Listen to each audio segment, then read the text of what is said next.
2-3 দিন ধরে যে হতাশা। সম্প্রতি কোচবিহারের মাথাভাঙা হাই স্কুলের শিক্ষক তন্ময় চক্রবর্তী দেরি করে স্কুলে আসা এক ছাত্রকে ক্লাসে ঢুকতে না দিয়ে কান ধরিয়ে ক্লাসের বাইরে দাঁড় করিয়ে দেয়। ছাত্রের অতি সক্রিয় অভিভাবক ওই শিক্ষকের উপর অভিযোগ তোলেন যে তাঁর সন্তানকে নাকি ভীষণ মারধর করা হয় এবং এই অভিযোগের ভিত্তিতে তিনি ওই শিক্ষকের বিরুদ্ধে মামলা করেন। আদালতে মামলাটি গড়ালে ওই শিক্ষক জামিন পান। তাৎপর্যপূর্ণভাবে আদালত শিক্ষকেরই পক্ষ নিয়েছিলেন। সেখানে মাননীয় বিচারক শুভম মিশ্র শিক্ষকের বিরুদ্ধে দায়ের করা অভিভাবকের অভিযোগপত্র দেখে অসন্তোষ প্রকাশ করেন। তা স্পষ্ট কথা, এই ধরনের অভিযোগ গুরু এবং শিষ্যের সম্পর্ক নিয়ে প্রশ্ন তুলছে। শিক্ষকেরা শাসন করেন বলেই আমরা আজ এই জায়গায় পৌঁছেছি।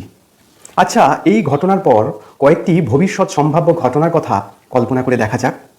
এরপর ওই শিক্ষক তন্ময় চক্রবর্তী জীবনের এই নির্মম অভিজ্ঞতা থেকে একটি চরম শিক্ষা গ্রহণ করে পরের দিন থেকে ক্লাসে প্রবেশ করছেন। তিনি স্থির করে নিয়েছেন যে আদর্শ নিয়ে অনেক বাঁচা গেছে, এবার নিজের সম্মান বাঁচানোর দিকেই বেশি করে গুরুত্ব দেওয়া উচিত। তিনি ক্লাসে এই মনোভাব নিয়েই গেলেন। তিনি তার শ্রেণীকক্ষের কর্তব্য যথারীতি পালন করলেন, কিন্তু কোন ছাত্র এগিয়ে আছে, কোন ছাত্র পিছিয়ে আছে, কোন ছাত্র কতটা শিখতে পারলো, কোন ছাত্র তার পড়ানো বিষয়টি আত্মস্থ করতে পারলো না, তা তিনি গুরুত্বই দিলেন না। কারণ তিনি স্থির করে নিয়েছেন যে জোর করে ছাত্রকে শেখাতে যাওয়া বা নিয়মানুবর্তিতা শেখাতে গিয়ে এই যে হেনস্থা হওয়া বা চূড়ান্ত সম্মানহানি হওয়া তিনি আর গ্রহণ করতে পারবেন না।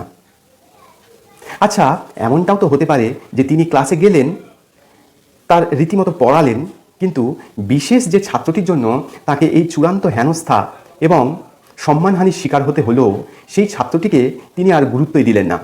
আখেরে ক্ষতি কার হলো, ওই ছাত্রটির নাকি শিক্ষকের? এই বিষয়টা কি অভিভাবক ভেবে দেখেছেন? আচ্ছা, আমার স্থির বিশ্বাস তন্ময় চক্রবর্তী মহাশয় এটি করবেন না। কারণ তার চোখে মুখে কথাবার্তায় তার শিক্ষকতার আদর্শ একেবারে ঝলসে উঠছে। তিনি আবার পরের দিন থেকে ক্লাসে যাবেন এবং একইভাবে একই ভঙ্গিতে শিক্ষাদান করবেন, এবং বেশিরভাগ শিক্ষকেরা তাই করেন। তাই এখনও এই শিক্ষা ব্যবস্থাটি টিকে আছে। এখনও সরকারি স্কুল থেকে বহু ছাত্রছাত্রীরা উচ্চ পর্যায়ে প্রতিষ্ঠিত হচ্ছে। শিক্ষককুল এখনও এই চূড়ান্ত অসম্মান নিয়েও, চূড়ান্ত সমালোচনা নিয়েও তাদের নিরলস প্রচেষ্টায় এখনও ব্রতী হয়ে আছেন। আলো এখনও জ্বলছে, কারণ আলো কেউ জ্বালিয়ে রেখেছে।